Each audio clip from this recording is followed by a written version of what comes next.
Hello YouTube, Green Loving Mom here. Been out here working in my garden today, and I first started out going to pull out the green bean plants that my neighbors had poisoned.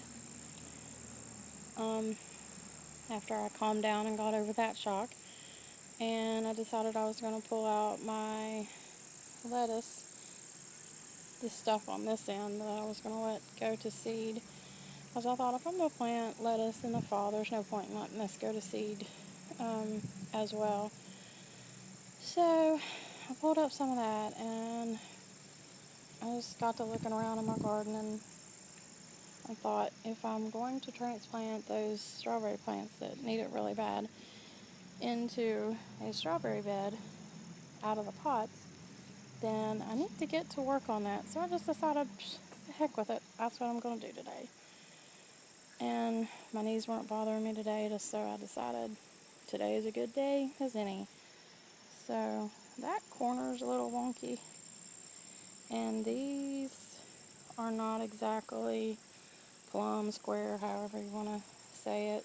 They're a little off, but that's mainly because my bean vines that they didn't kill are still alive, and I want to keep them alive. And there's actually a corn plant under there somewhere.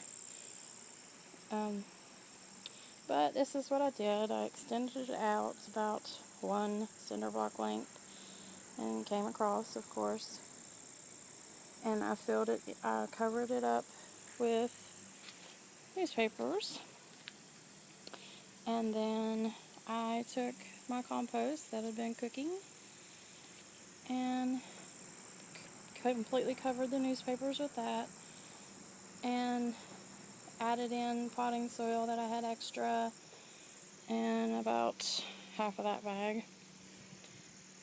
And actually I didn't have to use that much, because all that came out of right there kind of filled up most of this, so I didn't have to use a whole lot. But used some I think it's rock dust, and some organic berry fertilizer, and I mixed in some of this perlite in with it, because this potting soil is the best stuff that I can get around here that isn't Miracle-Gro. Tends to clump and be real thick. I think that's what's wrong with a lot of my potted plants, so I got some perlite to help with that. And I mixed like one of these buckets full of peat moss in with it, so that the soil will be nice and soft, and the transplants will have an easier time trying to reestablish themselves, because a lot of them have strawberries on them. And so I'm hoping to keep the bunnies and the squirrels and the birds and the slugs out of it long enough to actually get some. I've been using this copper tape, which helps with the slugs a lot, but I'm going to have to get me some more and reline the whole thing now. This strawberry plant probably gives me 2 or 3 strawberries at a time. I mean, there's 3 on there right now, and that's about all I get out of it. So I think I'm going to take them to my grandmother's and put in the big garden, and the other 2, I have 3 more pots of strawberries, so one I'm going to leave in the pot because it's doing very well in the pot,